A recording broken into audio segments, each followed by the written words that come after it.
E aí, pessoal, vamos dar início ao estudo das propriedades físicas dos compostos orgânicos.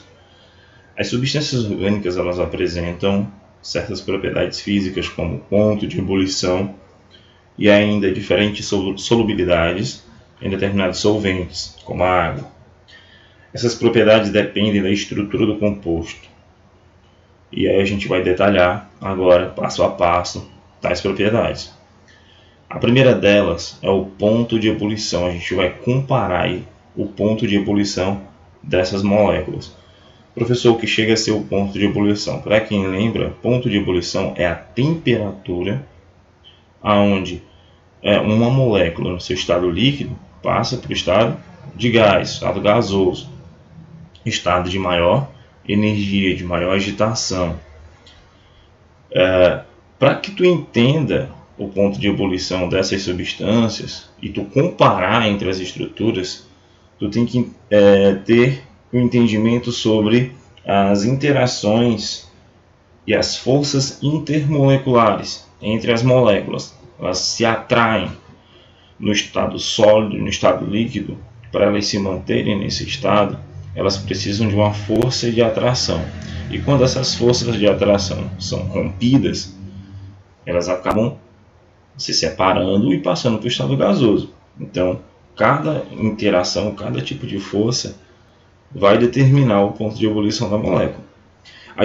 Para relembrarmos, temos 3 tipos de interação: as ligações de hidrogênio, as dipolo-dipolo, dipolo instantâneo ou dipolo induzida, também conhecida como força de London. Temos o exemplo aqui nas ligações de hidrogênio, a antiga ponte de hidrogênio, a interação entre moléculas polares, mas ela tem uma especificação, a gente vai já ver. Temos aqui 2 moléculas de água e esse tracejado é a força que elas duas se atraem. Tu tem uma molécula de água aqui na direita e outra na esquerda, e tu vê essa interação entre o oxigênio e o hidrogênio. A gente sabe que ele tem par de elétrons livres, fica com a densidade negativa e atrai a densidade positiva do hidrogênio por conta da diferença de eletronegatividade. Na dipolo também acontece entre moléculas polares, mas essa diferença de intensidade é menor. E na dipolo instantâneo e dipolo induzida, ou forças de London, a interação é bem fraca. Vamos colocar uma ordem de força aqui. Pelo que vocês estão vendo, intensidade crescente da atração intermolecular. Dipolo instantâneo e dipolo induzido, ela tem uma interação menor do que a dipolo-dipolo, que tem uma interação menor do que a ligação de hidrogênio. Então a mais forte de todas é a ligação de hidrogênio, depois eu tenho a dipolo-dipolo e depois a dipolo instantâneo e dipolo induzido. Então, quem tem ligação de hidrogênio provavelmente terá um ponto de ebulição bem superior, porque vai ser muito mais difícil de eu romper essas forças. A dipolo vem ali numa força intermediária e a dipolo instantâneo vai ter uma força bem menor. Então, esses compostos que apresentam esse tipo de interação, por exemplo, o dipolo instantâneo, terão uma facilidade para passar para o estado gasoso. Seu ponto de ebulição será bem baixo. Agora, quem tem ligação de hidrogênio, o ponto de ebulição vai lá para cima. Tá bom? Vamos comparar algumas moléculas orgânicas agora. A gente tem uma tabela no livro de vocês, lá no tópico que vocês foram fazer o esquema. E a gente tem aqui 3 substâncias: o propano, que é um hidrocarboneto, o metoximetano, que é um éter, e o etanol, que é um álcool. A gente vê que a massa molecular é próxima, 44, 46 gramas por mol.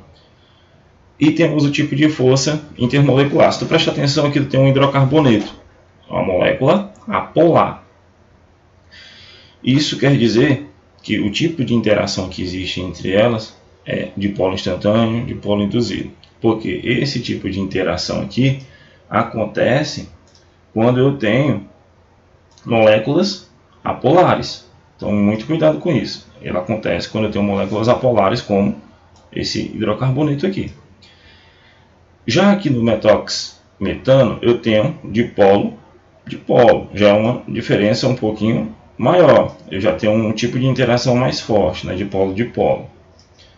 E no etanol, eu já tenho a famosa ligação de hidrogênio, por conta desse grupo hidroxilo.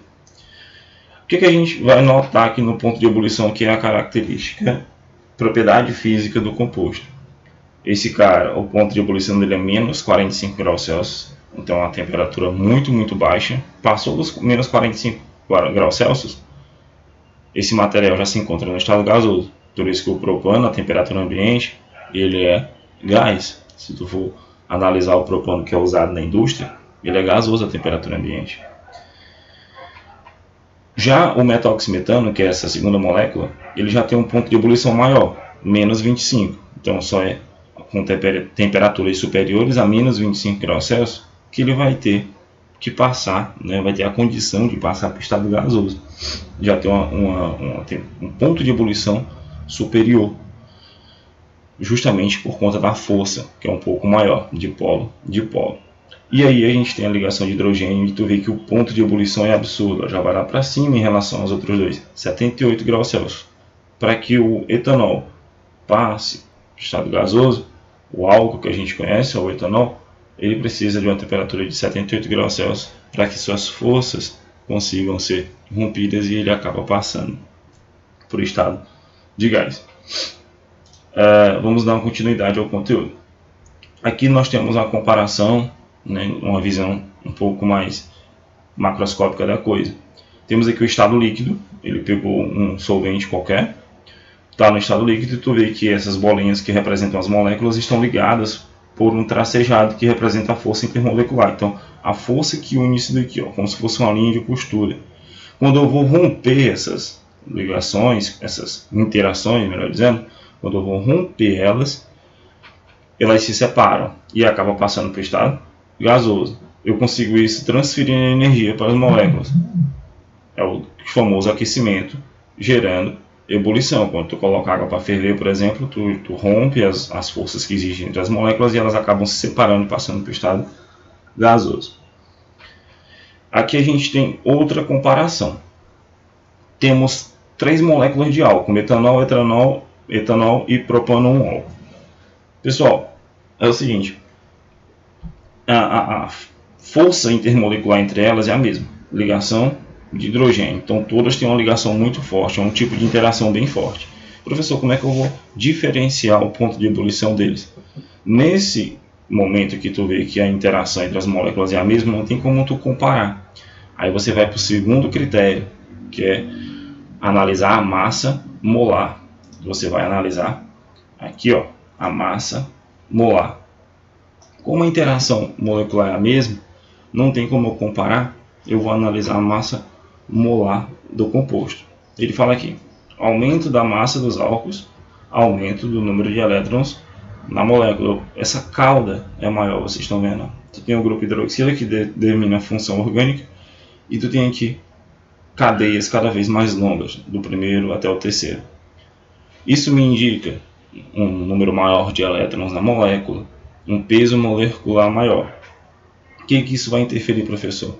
O tipo de interação vai ser maior em quem tem uma massa molecular maior. Eu vou ter um aumento nessa de intensidade de interação entre as moléculas. Quando tu percebe, ó, o metanol tem um ponto de ebulição 65, o etanol 78 e o propano 1-ol 97. Está vendo que está aumentando, ó, a massa molecular aumentou, a molécula ficou maior, o ponto de ebulição também se tornou maior. Existe uma diferença de massa molecular muito grande. Esse primeiro tem 32, esse segundo tem 46, esse tem 60 gramas por mol. Isso influencia no meu ponto de ebulição, sendo que o critério é massa molecular. Então temos aqui um esquema que é muito bom para você lembrar. Para moléculas com igual força molecular, quanto maior for a massa molecular, quanto maior for a molécula, maior vai ser o seu ponto de ebulição. Isso é proporcional. Então, quando eu aumento o tamanho da minha molécula, eu aumento meu ponto de ebulição. Maior vai ser a interação entre elas e mais difícil vai ser de eu passar para o estado gasoso. Maior vai ser meu ponto de ebulição. Nós temos ainda aí um terceiro critério, é quando tu tem o mesmo tipo de interação molecular e a mesma massa molecular. Como é que eu vou analisar, professor, agora? Eu vou analisar como essa cadeia está organizada. Professor, tenho aqui, todas têm dipolo induzida, todas são hidrocarbonetos. Tem aqui um dipolo induzido entre elas, dipolo induzido e dipolo instantâneo, ou forças de London, e todas têm 72 gramas por mol, não tem como diferenciar. Eu analiso o arranjo da cadeia, então eu tenho uma cadeia que é linear, e essas duas aqui são um pouco mais compactadas, elas têm o mesmo número de carbonos, 1, 2, 3, 4, 5. Só que aqui a organização é diferente, esse carbono que estava aqui, ele já formou uma ramificação aqui, e essa daqui é altamente mais compactada, tu vê que ela é menorzinha.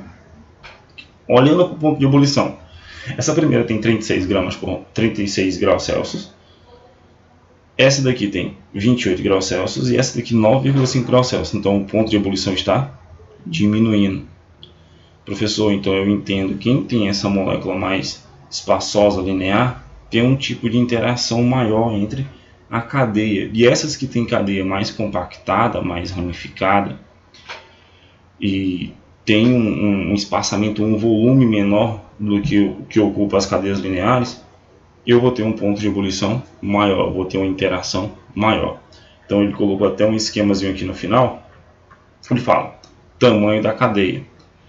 Quanto maior o tamanho da cadeia, maior a interação entre as cadeias, maior vai ser o ponto de ebulição. Quanto mais ramificada for a molécula, menor área de contato entre elas e as moléculas vizinhas. É o que a gente pode perceber aqui na tabela. Tu tem essa molécula bem linear, então ela vai estar bem sobreposta entre as outras. Já essas outras aqui estão mais compactadas, vai sobrar mais espaço, é menos contato entre elas. Menor vai ser, ela vai ter mais facilidade de passar para o estado gasoso, de romper suas interações. E isso daí vai determinar um ponto de ebulição diferente para cada uma delas. Prosseguindo, a gente tem a solubilidade. Saindo do ponto de ebulição, a gente entra na questão da solubilidade em água. A gente tem aqui esse termo solubilidade, ó, quantidade em gramas de uma substância que se dissolve em 100 gramas de água. É a capacidade de se dissolver, de se solubilizar em água. Muito cuidado que a maioria dos solventes que a gente usa é a água, porque é um solvente universal, mais conhecido. Então a gente sempre tem essa comparação dos compostos orgânicos com a molécula de água. Todas as substâncias aqui são ácidos. Ácido metanóico, propanóico, pentanóico e heptanóico. A diferença entre eles, se a gente for perceber pelo nome, é o tamanho da cadeia que forma esses rapazes. Ó, esse ácido tem 2 carbonos, um carbono, esse já tem 3, esse tem 5 e esse tem 7. Esse primeiro, ele é bem solúvel, solúvel em qualquer proporção. Tu coloca o ácido metanóico em água e ele já consegue se dissolver bem. Lembrando, pessoal, é sempre bom a gente fazer aqui um review, que a água, que é o H2O, é uma molécula polar. Nunca se esqueça, é uma molécula polar. Professor, essa molécula polar H2O, ela segue a regra da semelhança. Semelhante, dissolve, semelhante. Então, substâncias polares dissolvem substâncias polares. Professor, se esse cara é solúvel em qualquer proporção, lógico que o ácido metanóico que tem esse grupo COH, que o representa, é um grupo polar, certo? Dá uma característica polar para o ácido. Então ele se dissolve bem em água. O ácido propanóico, solúvel em qualquer proporção também, porque é um ácido com cadeia pequena. Se tu olha já que o ácido pentanóico e o heptanóico, ele já tem solubilidades diferentes, aproximadamente 5 gramas em 100 gramas de água, e esse daqui 0,2 gramas em 100 gramas de água. Já são solubilidades menores. Por que a gente percebe isso? Pelo tamanho da cadeia. Esse cara já tem 5 carbonos e esse aqui já tem 7. É bem diferente desses dois que já são solúveis. Essa cadeia que forma o ácido, a gente sabe que ela tem características apolares. Esses 5 carbonos da cadeia aqui, né, que fica aquela cauda, ele já torna, ela já ganha uma característica de polaridade, de apolaridade, né? Ela já começa a ficar apolar devido ao tamanho daquela cauda que forma ela. Então, se a gente for analisar a solubilidade, vai ser menor. Se tu for analisar a regra da semelhança, a questão do solvente ser polar e não dissolver o apolar, vai interferir aqui nesse ácido. O ácido pentanóico, ele tem uma cadeia maior, professor. O ácido heptanóico tem uma cauda maior apolar. Então eu vou ter uma diferença de interação. Tá bom? É como se a molécula fosse ficando, gente, cada vez mais parecida com o hidrocarboneto. Então, como resultado, percebe-se que um aumento da cadeia carbônica diminui a solubilidade desse composto orgânico em água. Então, quanto maior for a cadeia carbônica de hidrocarbonetos, parecida com hidrocarbonetos, dentro da molécula, menor vai ser a solubilidade em água. Tá bom? Sempre lembre da regra da semelhança. A gente fica por aqui nas propriedades físicas e na próxima aula a gente faz aplicações em questões. Qualquer dúvida, entre em contato.